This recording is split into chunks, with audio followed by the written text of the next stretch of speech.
that Game 7 against LeBron James. And this was the only time that I actually prayed that something happened to him at practice. You don't got to go up there doing that stuff you doing.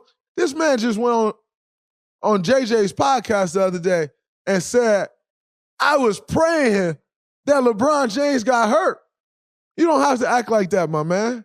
You don't have to go up there. You go from being enforcer to coon. How does that happen? You can talk about everything you want to do. I don't give a about that. But what you not gonna do is, you not gonna disrespect me and call me no mother coon.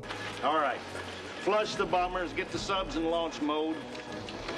We are at DEFCON 1. DEFCON 1? The NBA, unlike any other sports league, has great storylines on and off the field. And sometimes they don't even involve active players or even players in general. As in the past couple of weeks, we've seen Stephen A. Smith versus Kyrie, and even Westbrook versus Skip Bayless.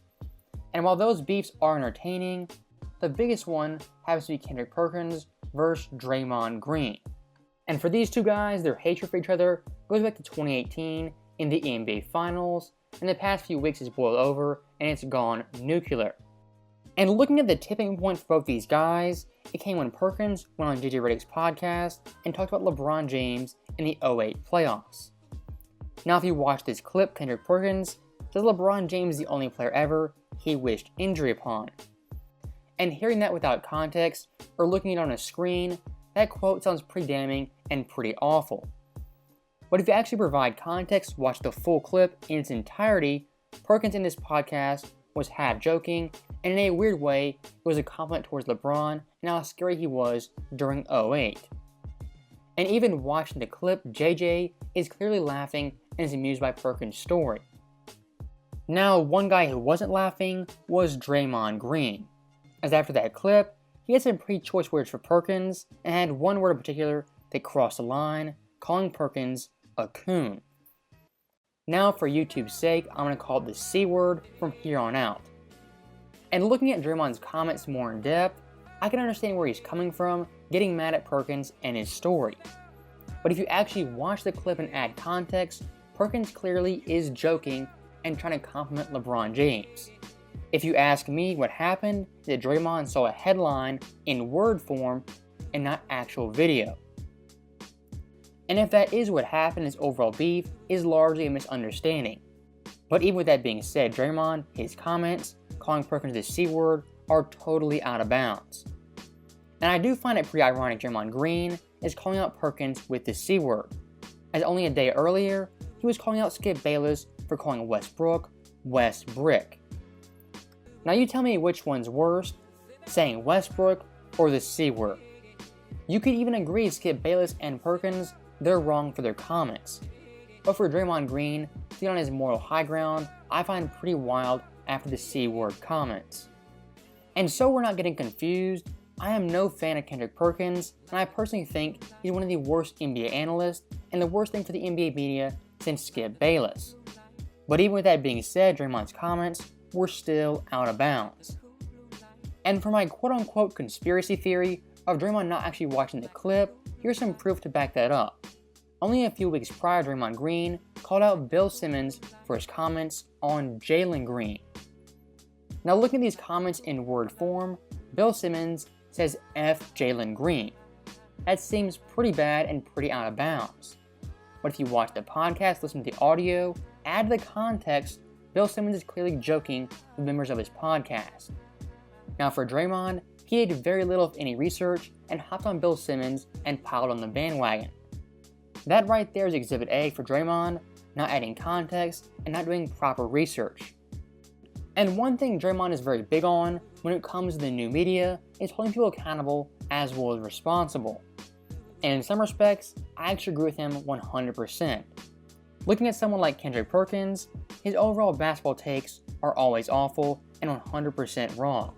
Saying the Warriors dynasty was over, Curry was washed, the Warriors were done, Perkins said all that and should be held accountable for his terrible and god-awful takes.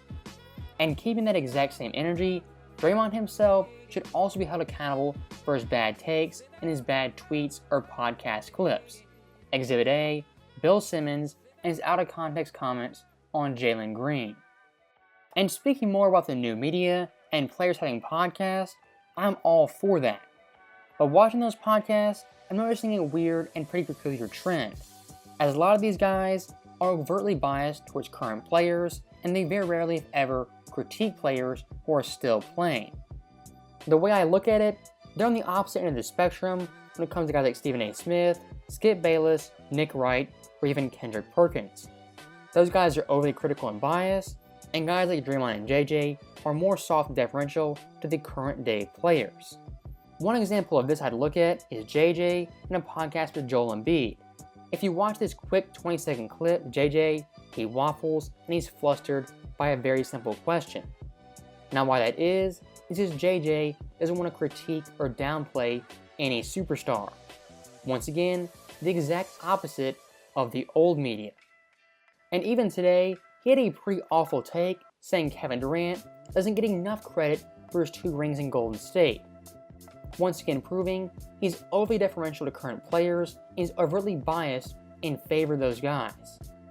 Basically, in summary, both ends of the spectrum have problems, and in a weird way, they need each other to balance everything out. Now, looking back at the Draymond Perkins beef and the C-word comment, what Draymond was implying is that Perkins gets fed things and is told what to say. And I think that point is actually pretty valid, as I think Perkins' takes are off the wall and purely for ratings.